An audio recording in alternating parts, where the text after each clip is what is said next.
A while back, I booked a cruise on the inaugural sailings for the Disney Wish. It later got cancelled, and I received a 50% off voucher for any Disney cruise. I was then shocked to learn that it also extends to pretty much any cabin you book, including Concierge. Now, Disney has a finite amount of those cabins on board each ship, and they're the most expensive and highest quality rooms on their fleet. I've made it pretty clear that the Disney Fantasy is one of my favorite cruise liners sailing today, and ever since I first boarded in 2012, I've been dreaming of getting one of those elusive cabins. So, with a unique opportunity to get 50% off, I booked a one-bedroom suite. What's up, guys? My name is Jake, and welcome to my review of Concierge aboard the Disney Fantasy.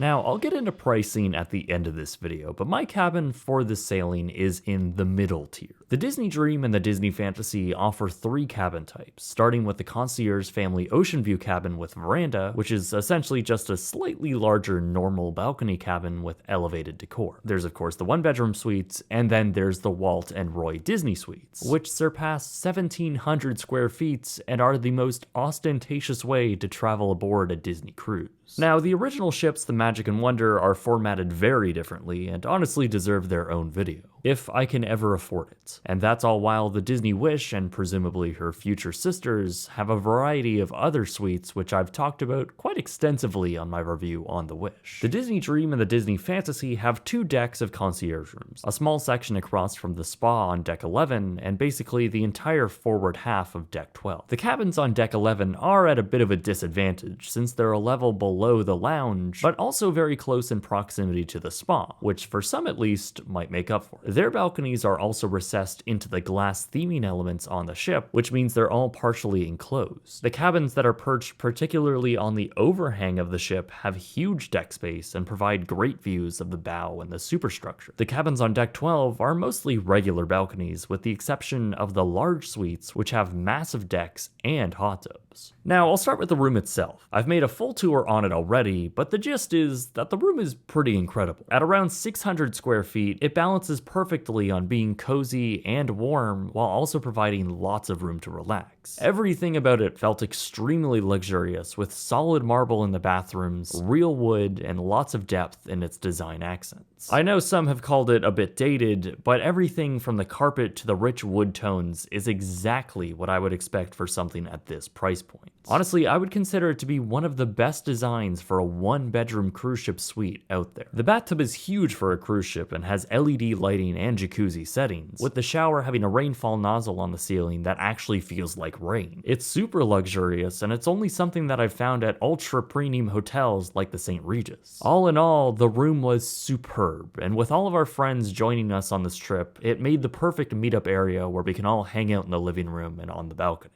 Being in Concierge, you also have access to the Concierge Lounge and sun deck. The lounge is appropriately sized, with nice concept art and a model of the Fantasy, which, hey, that looks familiar. There's also a Concierge sun deck, which I'll get into in a minute, and a buffet area along with a drink station. Breakfast is served here in the mornings, and high-quality snacks are switched in and out throughout the remainder of the day, with of course desserts in the evening. The food ranged from just okay to actually really great, like this mini lobster roll. The drink station has high-quality beverages like teas and soft drinks, plus a full-service coffee machine. For the entirety of the first day, and then 5 p.m. to 10 p.m. each night, happy hour begins at the lounge, which means it's an open bar for complimentary alcoholic drinks. Now, to my surprise, they're actually pretty generous with their pours and what you can do with them. You can walk up, ask for basically whatever you'd like, from beers, wines, and select spirits. They have all the large brands like Bombay and Grey Goose, along with some select tequilas and bourbons, among others. You can enjoy them in the lounge, bring them to dinner, or even back to your room. It's genuinely unlimited, so we drank an ungodly amount of alcohol on this cruise, all in a desperate attempt to get our money's worth. Which, of course, if we actually added it up, we wouldn't. I don't think Disney actually expects this from their guests. I just assume they think that there's going to be a mom and dad coming to get a glass of wine before dinner, but this system was in place and we weren't technically breaking any rules. There really isn't anything stopping you from just taking glasses of wine and handing it out to people in the hallway, although they probably would say something to you at that point. A convenient staircase to the right of the bar will bring you up to the sun deck, and while this space, much like the lounge, also does not have ocean views, it is a nice and quiet area to come relax with comfortable seating. It never gets busy here, and it's properly shaded with a mist sprayer and a private hot tub. There's also complimentary soft beverages and coolers throughout the day, along with sunscreen. What Disney really prides itself with Concierge, though, is their extra level of service, and it really does live up to their promise. From the very moment you enter the terminal, you are made to feel very special and well taken care of. When boarding before anyone else, you're invited to a private concierge lunch where members of the team will greet you and ask if they can take care of any itinerary changes, port adventure requests, and dining reservations. It's all extraordinarily convenient, and later on, you'll meet the 3 lead concierge members who run the show. Their level of care and attention is extremely palpable and does not go unnoticed. For instance, cabanas on Disney's private island are notoriously difficult to book, and usually are gone well before the sailing date.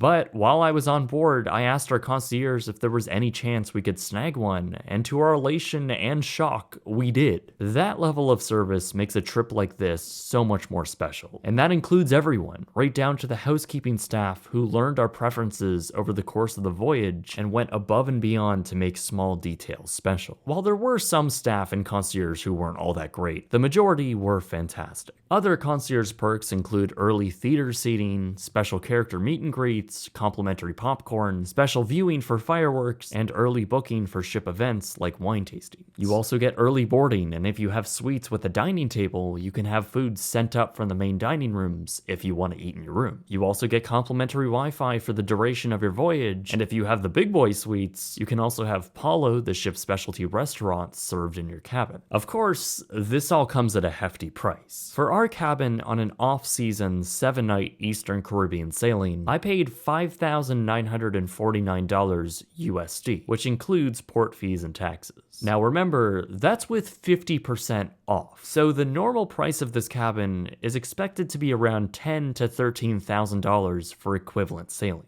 That's also for the off-season prices, and for 2 people in the cheapest concierge cabin, it'll cost somewhere around $8,500. The Walt Disney and Roy Disney suites, however, can be priced at the low end for around $28,000 for a 7-night voyage. This is all based on double occupancy, and of course the more people you add, the more expensive it'll be. Like I said, these are all off-season prices, so unless you book extremely early or catch a rare cheap sailing, you can just use your imagination on how expensive these cabins can get. Like this one over March break 2023, where the Walt Disney Suite gets close to $40,000 for 2 people on a 7-night voyage. For the same price, you can do a 46-day expedition cruise on the ultra-luxury Viking Octantis from Toronto to Antarctica. Obviously, there's a difference in the type of experience you're gonna get, but I mean, come on. The value proposition for the Disney suites are just not there. So at that price, my answer is obviously no.